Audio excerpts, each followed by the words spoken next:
Yeah. So this is where you've been holed up. You know, it's a beautiful day out there. Yeah, that's what they tell me. John, I've got a situation that I'd like you to take a look at.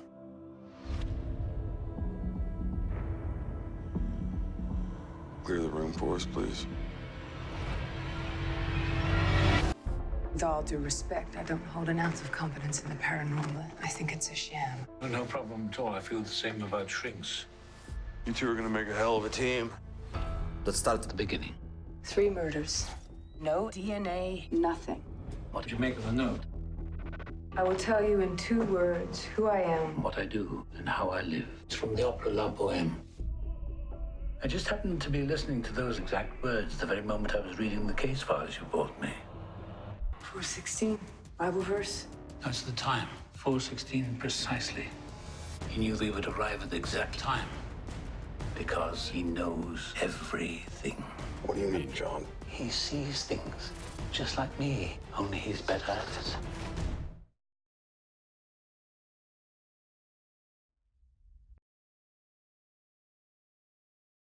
Minha experiência no cinema americano não foi ruim. Eu gostei muito. Foi muito bacana poder conhecer a indústria, poder trabalhar com esses atores incríveis. Agora, para mim a diferença maior foi o meu primeiro filme, Dois Coelhos, é um filme menor, um filme que eu escrevi, que eu dirigi, que eu tinha uma autoria genuína, né? Uma propriedade muito genuína. Como eu escrevi, como eu dirigi, eu tinha muita força para me comunicar com os atores, para me comunicar com a equipe. Eu sabia, eu tinha aquilo dentro de mim, sabe? Como um conteúdo, como um conceito que eu escrevi, que eu desenvolvi. Quando eu fui contratado para dirigir um filme, essa veio a minha primeira diferença. Não só porque é cinema americano, mas simplesmente pelo fato de eu não ter desenvolvido o filme do início. Então eu senti uma dificuldade de ter essa autoridade natural sobre o conteúdo. Eu acho que é isso. Eu tinha uma autoridade empossada, eu fui empossado como diretor, então essa autoridade existe lá em qualquer lugar, né? O diretor no set tem um poder, mas existe uma autoridade natural que vem de você conhecer muito bem o material que você está fazendo.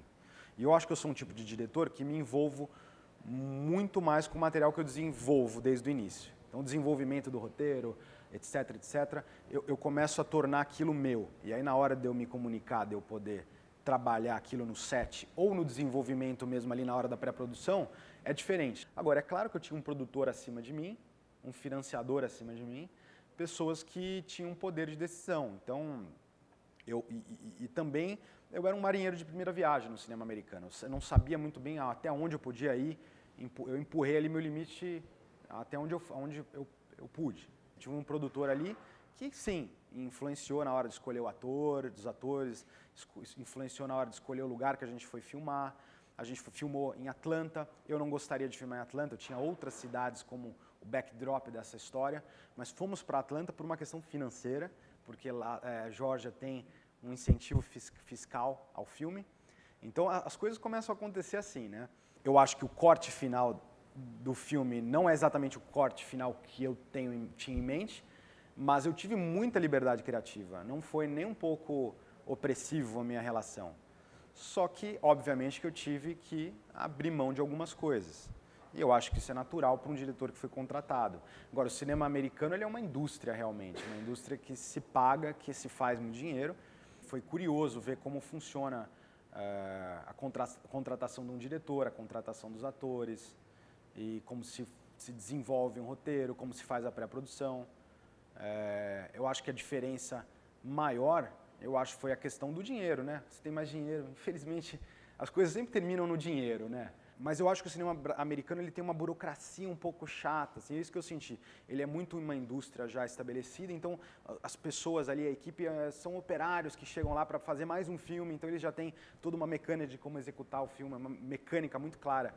E eu acredito muito num cinema mais solto, tá? Não um cinema louco, porra louca, não é isso. Mas eu acho que no set, às vezes, você precisa ter um pouquinho, uma coisa empírica, às vezes. E eu senti uma dificuldade ali, porque as pessoas já tinham uma maneira de como fazer cinema, a equipe, né?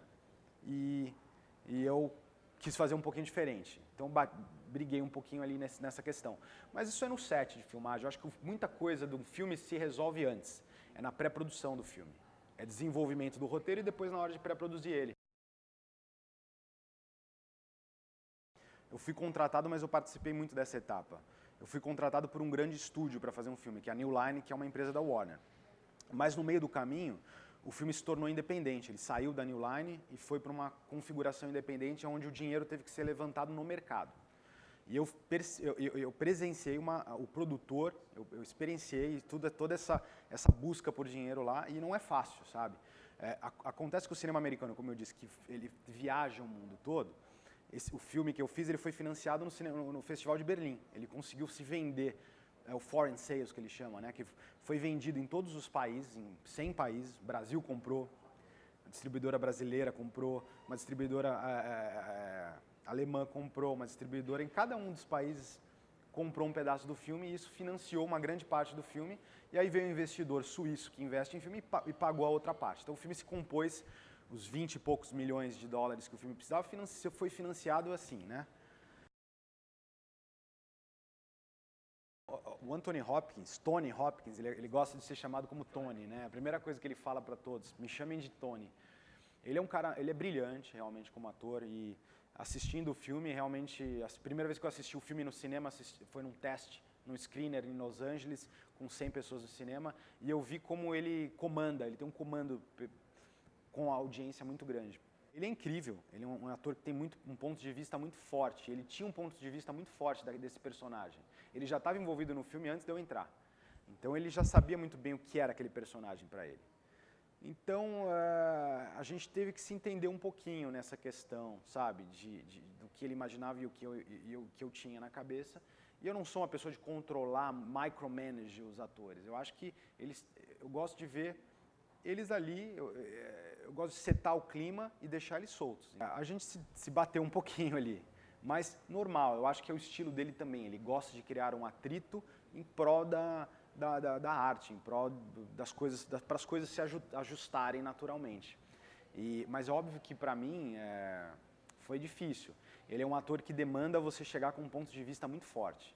Então se eu chegar para ele e falar, eu quero que você ande de A a B para falar essa frase, para falar isso aqui, ele vai perguntar, por que você quer que eu ande?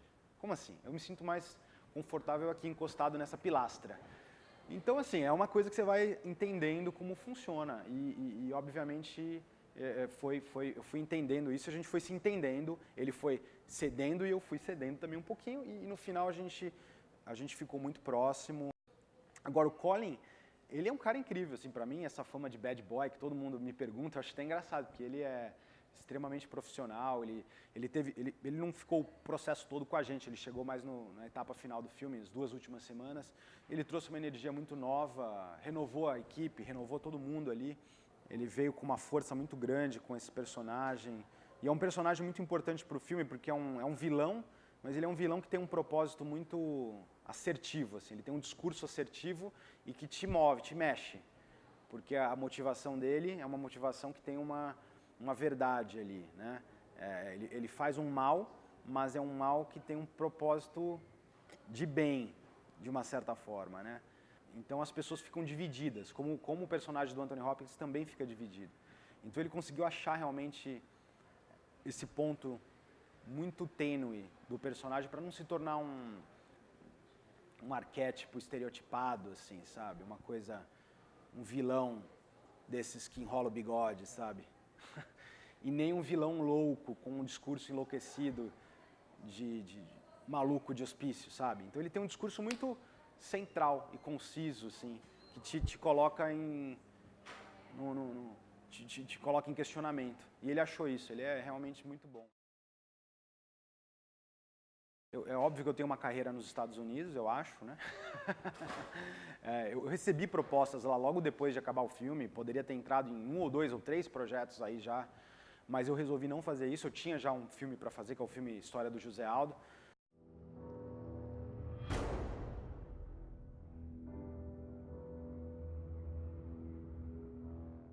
Importante voltar também para o cinema brasileiro, até para me reenergizar um pouco, sabe? Foi muito problemático a minha, foi muito cansativo o meu processo lá. Eu aprendi um pouco com isso, sabe? Eu peguei o que eu achei importante daquele negócio. Não tudo, porque eu acho que o nosso cinema latino, você vê o Alejandro González, que é um cara que, pô, tá no Oscar aí, já de repente vai ganhar mais um Oscar. Ele é um cara que trouxe um pouco dessa energia latina, que ela é do coração e funcionou muito bem no cinema americano. Então o cinema americano, ele é americano porque ele é ali nos Estados Unidos, mas ele é muito internacional, como eu disse, ele é visto no mundo todo. Talvez é até mais fácil pro diretor do que pro ator. O ator tem uma barreira mais complexa que a língua, que é o estereótipo ali do latino. Apesar de você ter histórias de sucesso como o Wagner e o Rodrigo Santoro, Wagner Moura, Rodrigo Santoro, são menos histórias de sucesso de atores do que diretores, eu acho, né? Eles merecem muito o nosso aplauso porque é difícil para eles. Eu acho que é isso que eu trago do cinema americano de aprendizado, sabe? A indústria.